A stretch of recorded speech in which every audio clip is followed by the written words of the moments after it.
There's a language spoken in my house. I don't mean English, the language of bills on the counter of homework questions and arguments over who last took out the trash. I'm talking about the other one, the secret one. It's called Sylvanian, and it's the native tongue of my wife, Alara. For our 2 children, it's the language of their hearts, a gift from their mother that I can never share. To me, it's just noise. A melody I can't follow, a story I'll never understand. It's the sound of the invisible wall that runs right through the center of my living room. I'm 42 years old. My son Leo is 14 and my daughter Mia is 11. For all intents and purposes, we are the perfect suburban family. We have a mortgage, 2 cars, and a lawn that needs mowing every Saturday. But inside these walls, I am a tourist, a well-meaning foreigner in a land of 3. My wife and my children are the natives, and they communicate in a code I was never given the key to. It wasn't always a fortress. For years, it was just background music. Alara would coo to Leo in Sylvanian when he was a baby, soft lullabies and gentle reassurances. When he was 2, she started teaching him words. I remember thinking it was cute, a little cultural heirloom she was passing down. Then Mia came along and the same process started with her when she turned 2. By the time Leo was 5, he was chattering away with his mom in this whole other language. It was their special thing. I didn't mind, or at least I told myself I didn't. What was the harm? It was good for their brains, everyone says so. Bilingual kids are smarter, right?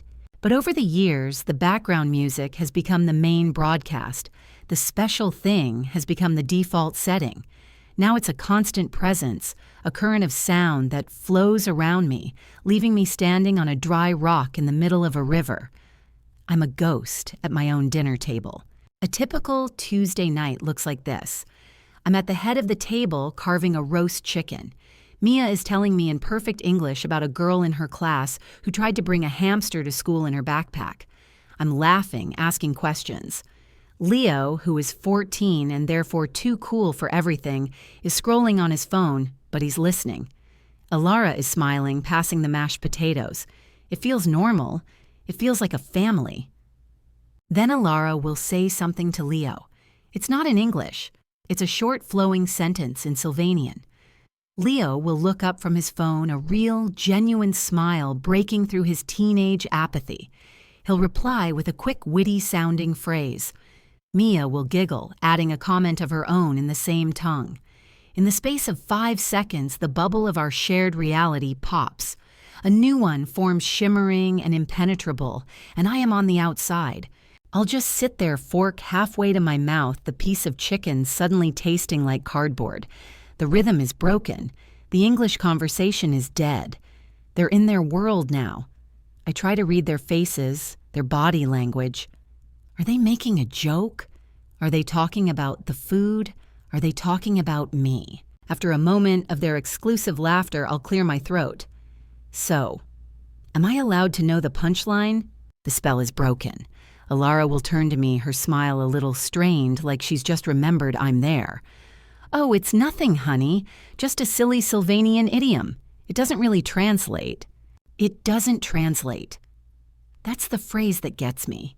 It's the polite, smiling way of saying, you wouldn't get it. This isn't for you. Leo will just shrug and go back to his phone. Mia might try to explain it, but the explanation is always flat, a pale imitation of the vibrant moment they just shared. Mom said Leo eats like a starving wolf from the old stories, she might say, but the magic is gone. The joke wasn't the words. It was the shared context, the cultural memory that I have no part in. I just nod, pretend to understand, and the conversation limps back to English, but it's never the same. The warmth is gone. We're just 4 people eating at the same table again. The car is worse. The car is a sealed container of exclusion. Just last week, I was driving the kids to their respective practices. Alara was in the passenger seat. I was focused on traffic, listening to some classic rock station on the radio. From the back seat, Mia asked Alara a question in Sylvanian. It was long and complicated, something about a school project. Alara answered, her voice patient and melodic. Then Leo chimed in from beside his sister, adding a detail, and the 3 of them, were off weaving a complex tapestry of conversation that I couldn't even begin to follow. I felt my knuckles go white on the steering wheel. I was a chauffeur, a silent English-speaking robot hired to transport these people to their destinations. They weren't being malicious. I don't think they even realized they were doing it. It's just so natural to them now. It's their path of least resistance. But for me, it's a constant grinding reminder of my own isolation. The silence in my head was deafening compared to the fluid alien chatter filling the car. I turned the radio up a little louder, hoping the guitar solo would drown out the sound of my own family. Outwardly, I play it cool. I've mastered the art of the indifferent shrug. The casual, sounds interesting, when I have no idea what's being said. It's a defense mechanism born of a bitter pride I can't seem to swallow. Because the truth is, I had my chance. 15 years ago, right after Alara and I got married, she offered to teach me. We were 27, mapping out our whole lives. She was so excited. She bought books, made flashcards. She saw it as this beautiful, intimate thing we could share a bridge between her past and our future. And I said no. I can still see the look on her face, the light just dimming in her eyes. I had my reasons, or so I told myself. I was busy with my career. It was a hard language to learn. When would I ever use it? We live in America, I'd argued. English is what matters here. I was arrogant. I was young. I saw her language not as a gift, but as a chore. An elective I didn't have time for. I didn't just say no. I was definitive. I shut the door, locked it, and threw away the key. I made it clear that my world was an English-only world, and I expected her to live in it with me. She never asked again. Instead, she waited. And when our children were born, she built a new world with them. A world I wasn't invited to. A world I had explicitly rejected. So now I can't complain. I can't show that it hurts. To admit that this wall between us bothers me would be to admit that I was wrong 15 years ago, and my 42-year-old pride is a stubborn, foolish thing. So I pretend it doesn't matter. I sit in the silence and let the resentment simmer on a low-heat day in and day out. But something has changed in the last year. It's gotten worse. The exclusion feels less accidental and more intentional. The conversations in Sylvanian have become more frequent, but also more hushed. They stop abruptly now the second I walk into a room. I'll come into the kitchen and find Alara and Mia whispering together over the counter. The moment they see me, they'll snap back to English with a jarring, unnatural speed.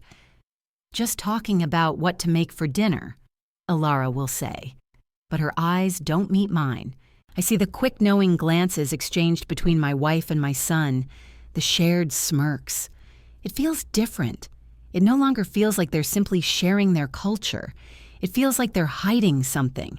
It feels like they're using their private language to build a secret alliance, a club of 3 with one specific rule: no Jackson allowed. The simmering resentment is starting to boil. A dark, ugly suspicion is taking root in my mind. The invisible wall no longer feels like a passive barrier. It's starting to feel like a weapon, and I'm starting to feel like its target. The moment it all crystallized wasn't loud. There was no screaming match, no thrown plates, no dramatic confrontation. It was quiet. It was subtle. And it was 1,000 times worse. It happened on a Tuesday. I remember the day because I'd gotten home from work early and was actually feeling pretty good.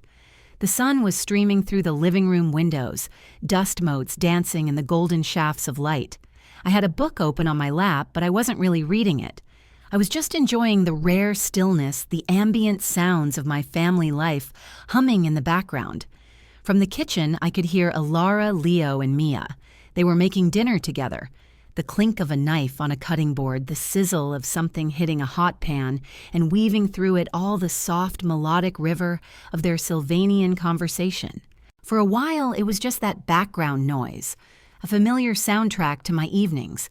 I've spent over a decade training myself to tune it out, to treat it like the hum of the refrigerator or the ticking of the grandfather clock in the hall. It's a sound that exists in my house, but it's not for me. It's theirs. But that day, my focus kept snagging on it. Maybe it was the way the light was hitting the room, making everything feel sharp and hyper-real. Or maybe the paranoia that had been growing for the last year had finally sharpened my senses. I found myself putting my book down, tilting my head just slightly, listening. Their voices were light, almost musical. Mia's high and clear. Leo's a new baritone rumble that still cracked with teenage uncertainty. And Alara's the warm, familiar anchor of their linguistic world. They were laughing about something. It was a genuine, happy sound, and for a split second, a wave of sadness washed over me. I wanted to be in on that joke. I wanted to walk in there, understand what was so funny, and add my own laughter to the mix. It was a fleeting, foolish thought. The kind of thought I'd learned to squash the moment it appeared. I picked my book back up, trying to force my eyes to focus on the black letters printed on the page. But I couldn't. The conversation from the kitchen had a gravitational pull I couldn't escape. It was like trying to read a novel next to a television playing a movie you desperately want to watch. My brain was split. Part of me was here in the quiet living room, and the other part was over there, straining to find a single recognizable foothold in the torrent of alien words. And then I heard it. It was one word. It stood out from the rest of the sentence, not because it was loud, but because of its texture. It was a short, almost guttural sound with a soft ending. I don't know why it snagged my attention so completely. It wasn't an angry word. The tone was still light and teasing, but it was definitive. It was the period at the end of a sentence, a verbal full stop. The moment the word left Alara's lips, the gentle flow of their conversation just stopped. The sizzle from the pan suddenly seemed deafening in the new silence, and in that silence I felt a prickle of awareness on the back of my neck, the feeling of being watched. I slowly lifted my eyes from my book, and there they were, all three of them framed in the doorway between the kitchen and the living room. Alara was leaning against the door jamb, a wooden spoon in her hand. Leo stood just behind her, his head craned over her shoulder. Mia was peeking out from under Alara's arm, and they were all looking directly at me. It wasn't a casual glance. It was a focused, unified stare. My entire family a united front, their eyes fixed on me as I sat on the couch. For a long, stretched-out second, nobody moved. It was like a photograph. My wife and children on one side of a line, and me on the other. Then I saw it. The corner of Alara's mouth twitched upwards. Leo's eyes crinkled, and he brought a hand up to his mouth, trying to hide a smirk. And then Mia, my 11-year-old daughter, let out a tiny, stifled giggle, a little puff of air she couldn't hold in. It was a shared moment, an intimate, private joke, and I was the punchline. The look, the word, the suppressed laughter. They were 3 points of a triangle, and in the center was me. All the vague suspicions, all the simmering resentment, all the low-grade paranoia from the last year, it all snapped into place with a horrifying, brutal clarity. This wasn't in my head. I wasn't being overly sensitive. It was real. They were talking about me. They were laughing at me. In their own secret language, in our own home, right in front of my face. The invisible wall I'd felt for years suddenly wasn't invisible anymore. It was solid brick and mortar, and I had just watched them etch a caricature of my face onto it with a piece of chalk. They held my gaze for another second, a flicker of something, maybe surprise that I'd caught them in Alara's eyes. Then, as if a switch was flipped, they all turned away. The spell was broken. They retreated back into the kitchen, and the Sylvanian chatter started up again, quieter this time, more conspiratorial. The moment was over for them. It was a fleeting, funny observation now past. But for me, the moment wasn't over. It was just beginning. I sat there on the couch, the book forgotten in my hands. My heart was hammering against my ribs, a frantic, trapped bird. A hot flush of shame and anger crept up my neck, burning my ears. Humiliation. That's what it was. Pure, uncut humiliation. To be mocked by your own family is one thing. To be mocked in a way you can't even understand, to be reduced to an object of ridicule in a language you're excluded from, felt like a special kind of cruelty. I replayed the scene in my mind over and over. The specific sound of that one word, the way their heads had all turned in unison, the shared light of amusement in their eyes, the stifled laugh. It was a perfectly coordinated attack delivered with the casual ease of long practice. How many times had this happened before? How many dinners? How many car rides? How many quiet evenings at home had been punctuated by these secret jokes at my expense? How many times had I sat there smiling, dumbly, completely oblivious, while my wife and children were laughing at me? The thought was a physical blow. It knocked the wind out of me. I felt small, pathetic. I was the 42-year-old head of the household, the man who paid the mortgage and coached the soccer team. And in the core of my own family, I was nothing more than a court jester who didn't even know when the joke was on him. And the worst part, the truly soul-crushing part, it was my own fault. The echo of my 27-year-old voice came back to me clear as a bell. When would I ever use it? We live in America. The sheer blind arrogance of that young man. I hadn't just said no to a language. I had handed my wife a weapon. I had given her the perfect impenetrable tool to build a fortress inside our marriage, and then I'd helped her raise a garrison of 2 more soldiers to man the walls. I had personally painstakingly constructed the circumstances of my own humiliation. My pride, that stubborn, foolish pride that had kept me from admitting my mistake for 15 years, crumbled into dust. It offered no defense against this. All it had done was leave me isolated and vulnerable. I'd spent all this time pretending it didn't bother me, acting indifferent and above it all. What a joke. They could all see it. They had to see it. And now they were finding it funny. My pain, my isolation, my self-inflicted wound, it was a source of amusement for them. The book in my lap suddenly felt incredibly heavy. I closed it with a soft thud. The sound of their voices from the kitchen, once a gentle river, now sounded like hissing. The beautiful, melodic language that I had once dismissed as a chore now felt like a curse. It was a code, their code, and its only purpose, I was now certain, was to talk about me, where I couldn't hear them, to pass judgment, to share secrets, and to laugh. The vague suspicion that had been a shadow in the corner of my eye was now a monster standing in the middle of the room. It was real. It was tangible. And it was looking right at me, wearing the faces of my wife and my children. I was no longer just an outsider. I was the enemy. I was the subject. I was the target. And in that quiet, sun-drenched living room, I felt a cold, hard certainty settle in my gut.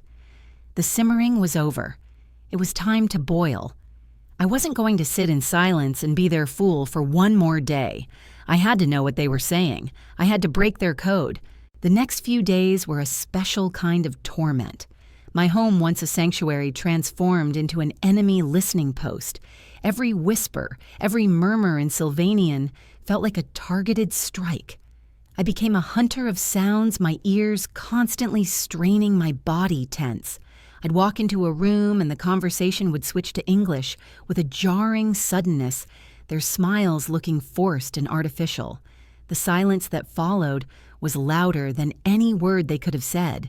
My first strategy was technology. I downloaded a half-dozen translation apps, hoping one of them could be my digital spy.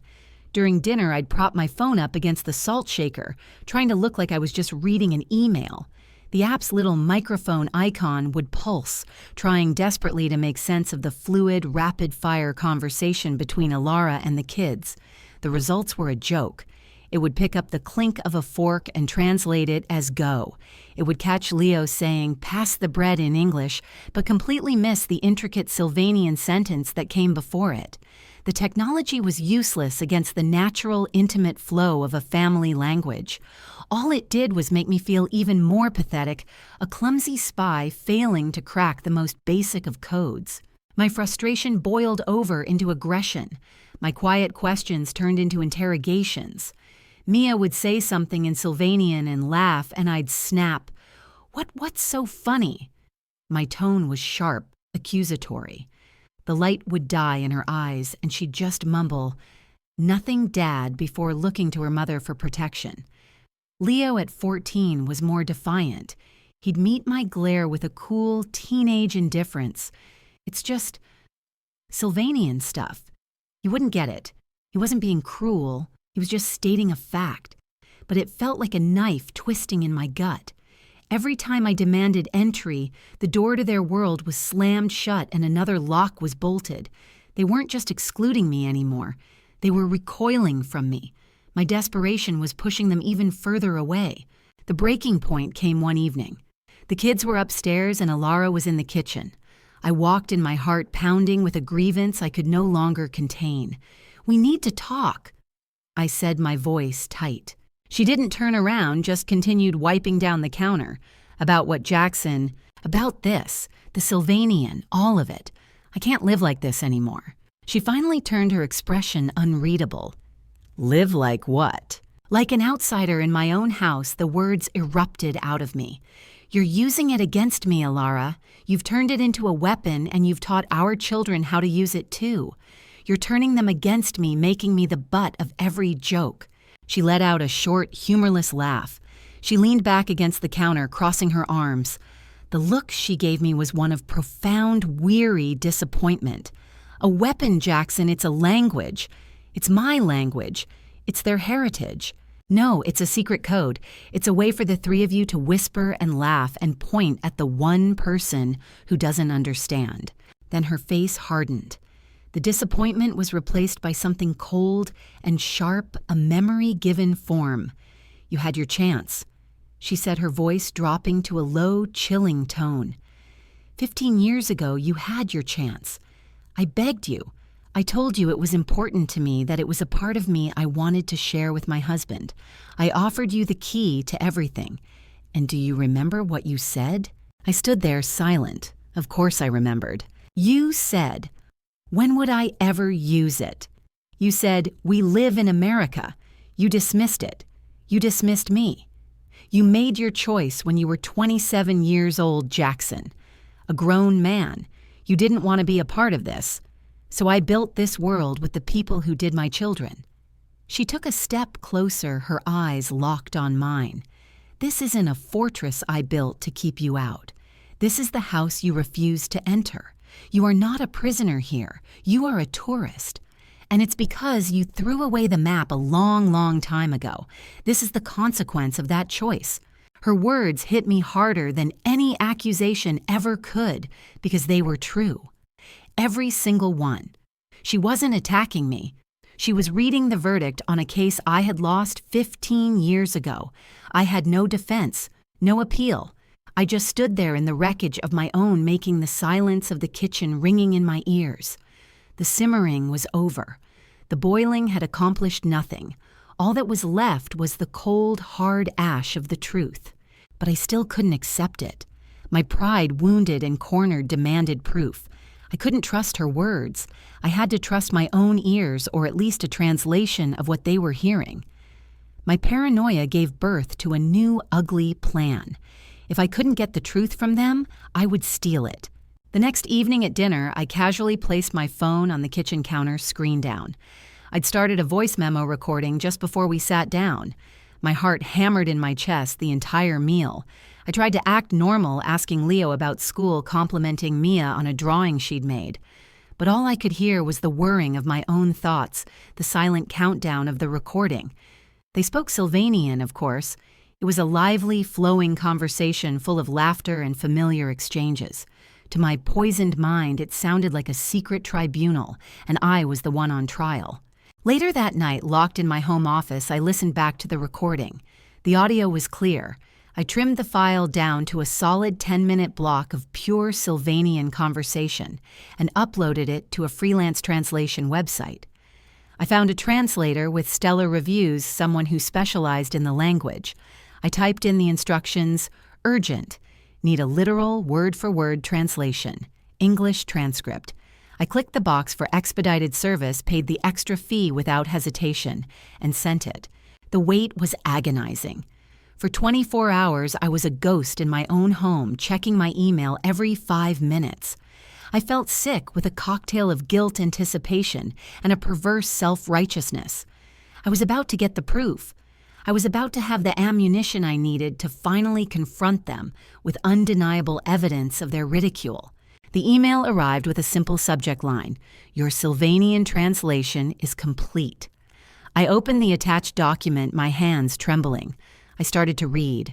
And the world I had constructed, this elaborate theater of my own persecution, crumbled into dust. It wasn't what I expected. There was no cruel mockery, no hateful whispers. They did talk about me, but in a way that was so much worse than simple malice. I saw a line from Ilara to Leo.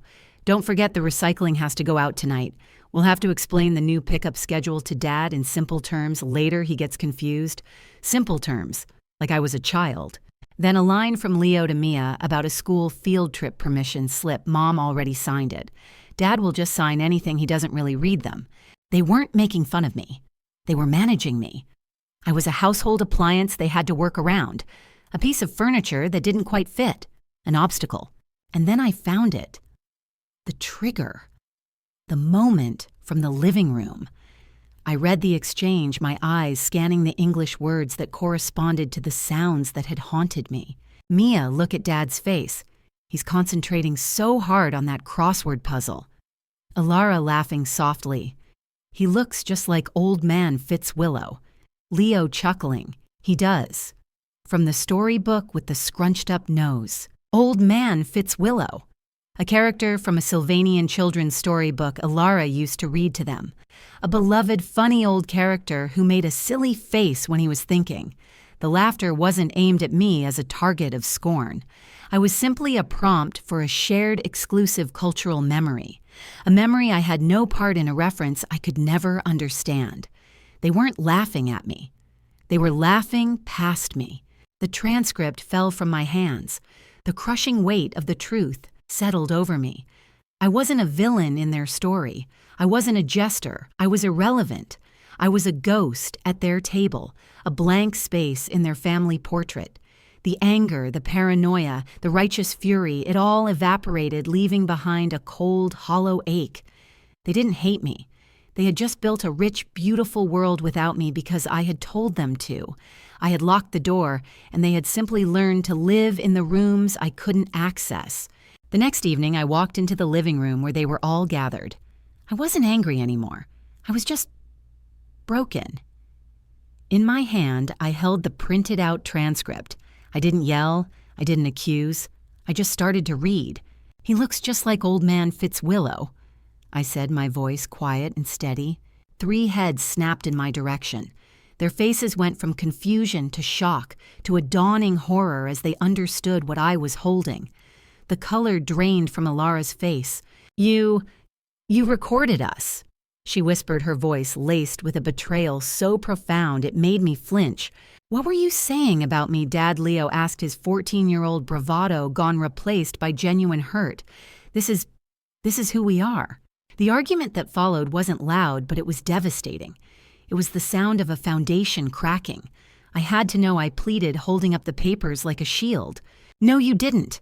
Ilara shot back, her voice shaking with a cold fury I'd never heard before. "You had to listen. 15 years ago. When you rejected my language, you rejected a part of me, a deep part. I grieved that, Jackson. And then I made a promise to myself. I made sure my children would have that part of me. I made sure they wouldn't make the same mistake of thinking it wasn't important. I was completely and utterly alone. My son and daughter looked at me like I was a stranger, a man who had violated the sanctity of their home, of their very identity. I had tried to smash my way into their world, and all I had done was prove beyond any doubt that I would never belong there. The next few days were spent in a tense, suffocating silence. We moved around each other like strangers in a hotel. I ate dinner alone. I slept in the guest room. I was adrift. And in that isolation, I finally understood. The battle was over, because there was never a battle to be won. There was only a mistake to be acknowledged. Learning Sylvanian now would be a lie. It would be a desperate, transparent grab for something I had thrown away. The only path forward was to stop trying to break down the wall and instead apologize for building it.